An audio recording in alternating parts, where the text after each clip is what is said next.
Hi, this is Nicole Berkey for outline number 3, learning, teaching, interaction number 3. I really liked these past few weeks and their readings. I think that this class is one of the most practical applications to what we're actually going to be doing as anything else I've been able to do my entire school career. So, with that, jumping in, I'm one of those rare birds that loves program evaluations because I love to know what is getting out there into the brains of those people that we're teaching, what we're able to get through to them, what they're able to retain from it, because in the end, that is exactly what we're trying to do. We're trying to help them, and we're trying to keep these little nuggets of our information in their brain. The kind of evaluations that I've been up close and personal with is my son, where he is in a program called Infants and Toddlers, which is something that I'm really interested in doing because of the influence and the information that I've been able to get from them. He was born 6 weeks early, and they have a wonderful program that really helps to try and make up for any deficits that he might have been born with just because he was so early. And it's been a really rough journey for some of the things because he was pretty far behind in a few different things, and now he is completely caught up. We were really lucky to have a preemie that didn't have too many issues. But with that said, they have really implemented this program evaluation that we were talking about in lesson 7, where we do quarterly reviews and we talk really frankly about what we think the program is doing, what we think it's helping our child with, what we don't think is working, what we do think is working, and I really like it. I mean, maybe it's because I'm on the other side of it. I'm not having to do the paperwork and the actual evaluations, but because I am doing it in school, I feel like I grasp a better understanding of it than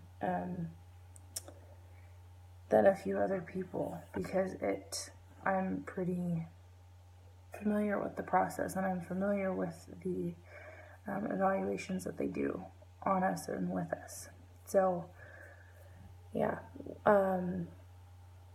with our own individual programs, we just have to take it for what it is, a grain of salt. We move forward and we do whatever is best for the program, not necessarily what we feel is best.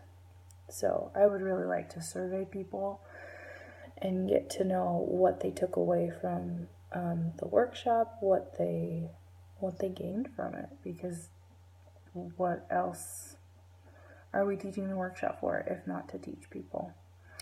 In lesson 8, I really liked the code of ethics too. This whole couple of weeks has been really nice. We're working with families. We're working with people that have really sensitive issues and sensitive topics, and we are the ones that they are turning to in order to get help with those sensitive things. And we're not therapists, as we preached in lesson 9, but we are somebody they can lean on. We are somebody that they can put their trust and faith into, like I do with my coordinator at Infants and Toddlers. I ask a million questions all the time. I text her and I ask, do you think this would be a good idea to try with my son? Do you think that would be a good idea to try with my son? And she'll tell me flat out yes or no, because she can go back and say this developmental skill will be procured from doing this kind of activity or movement or having him play with this toy. And I think she really exemplifies the caring section that we discussed in the virtues ethics part of the code of ethics.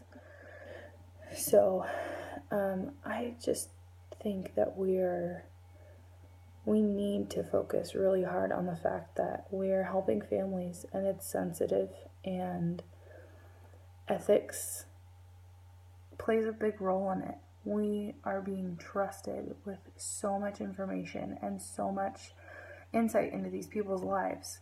And if we're not delicate with that information, that trust is shattered. And there's so much harm that could be done. I remember reading that phrase and it really stuck with me, because we could do so much harm if we're bad people. And if we're bad people, we should not be working in this field, because messing with families and messing with the inner dynamics of families, it's just not right. It's not fair. So the only question I had is, why wasn't there a code of ethics in place, something similar to this, before this was? 1993 seems to be an awfully late start to have something like this be really fully implemented, when this has been around a lot longer than 1993. Lesson 9. So it showed me the Myers-Walls article was super interesting, because it shows me that people like us really want to define what FLEs are, and we want to steer clear from being therapists. And I think some FLEs kind of want to bleed into that, and that's dangerous, because there's a lot that we just don't know. We're not trained to be therapists. We are trained to be there for the families, and you can kind of find a fine line in between those two definitions. But I really find that giving advice on something you absolutely know for sure and you have research to back up, versus giving your opinion on what their family should do and act like, is completely different. I didn't have a ton on that. It was just, don't be a therapist. Don't think you're a therapist, because you're not. Because you can, that phrase came back to me when I was reading this, you can do more harm than you could ever do good if you are trying to do something you are not trained to do. We are working our butts off to make sure that we are trained in this properly. So we need to just stick with what we know. But anyway, that's my outline. Thanks so much.